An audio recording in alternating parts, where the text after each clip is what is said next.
الرئيس الروسي يؤكد أن الوضع في العالم يزداد فوضى ويأمل بتغليب المنطق السليم في الأمور الدولية. وموسكو ترد على الرئيس الأمريكي بأنها تدعم الجهود الجدية لحل التوتر في سوريا وتصف تصريحاته بدبلوماسية توتير.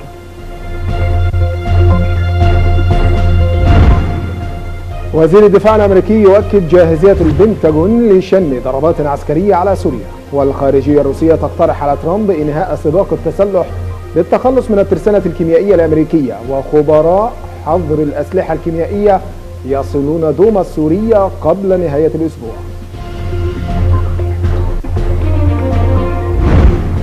الأمم المتحدة تشيد بجهود أمير الكويت الشيخ صباح الأحمد ودوره القيادي العالمي لحل أزمات المنطقة ودعم جهود العمل الإنساني. السعودية تعلن أنها ستفتح قنصليتها العامة في مدينة البصرة العراقية قريبا لدعم وتوسيع آفاق التعاون مع بغداد. والعبادي ينفي وجود أي تحشيد عسكري تركي على الحدود مع العراق.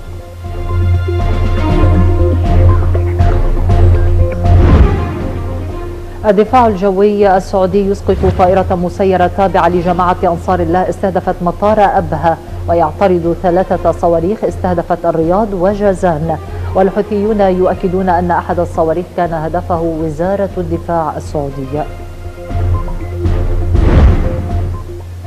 مقتلوا أكثر من 250 شخصا في تحطم طائرة عسكرية جزائرية على الطريق الرابط بين بوفريك والبليدة. والتحقيقات جارية لمعرفة أسباب الحادث.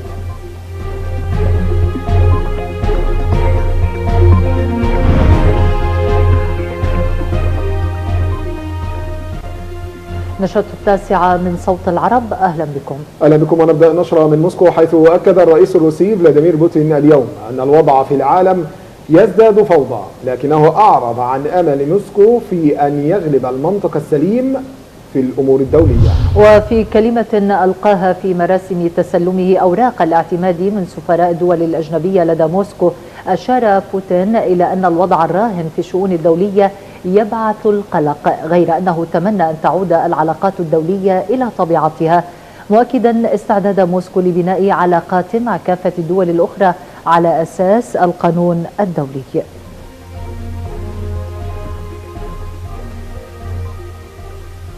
هذا ورد الكرملين على تصريحات الرئيس الأمريكي دونالد ترامب بشأن سوريا بأن موسكو تدعم الجهود الجدية لحل التوتر في سوريا. ووصف تصريحات ترامب بشأن شن ضربات صاروخية على سوريا بأنها دبلوماسية تويتر.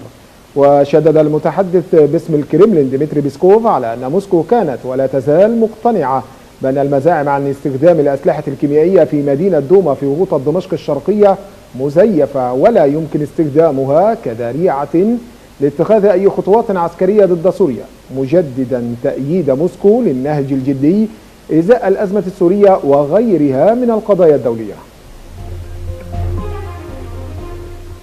أعلنت وزارة الدفاع الروسية أنها تراقب عن كثب الوضع حول سوريا وأنها على دراية بتحركات قوة من البحرية الأمريكية في منطقة الخليج.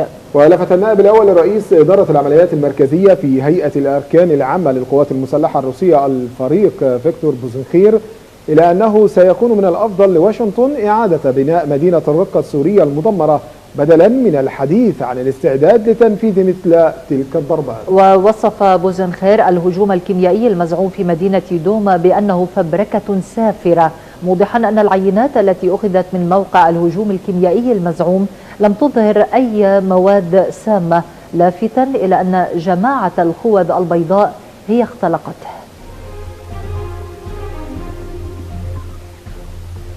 قالت المتحدثة باسم وزارة الخارجية الروسية ماريا زخاروفا إن الهجمات الأمريكية المحتملة على سوريا يجب أن تستهدف الإرهابيين وليس الحكومة الشرعية التي تحارب الإرهاب الدولي لعدة سنوات على أراضيها. وأوضحت زخاروفا أن الهجوم الصاروخي على سوريا الذي هدد به الرئيس الأمريكي يمكن أن يكون معدا لتدمير الأدلة على الاستخدام المزعوم للأسلحة الكيميائية في مدينة دوما، كي لا يكون لدى مفتشي منظمة حظر الأسلحة الكيميائية ما يبحثون عنه كدليل. كما عرضت زخاروفا على الرئيس الأمريكي دونالد ترامب الذي دعا في وقت سابق اليوم إلى إنهاء سباق التسلح عرضت عليه بدء هذه العملية بالتخلص من الترسانة الكيميائية الأمريكية.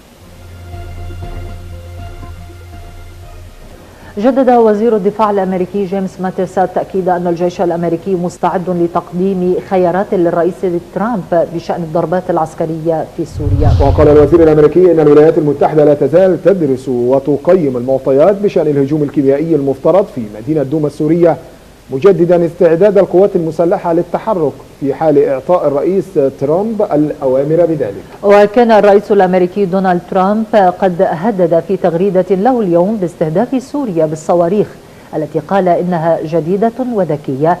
خاطب ترامب روسيا محذرا من أن عليها الاستعداد للصواريخ القادمة إلى سوريا والتي تعهدت موسكو بإسقاطها.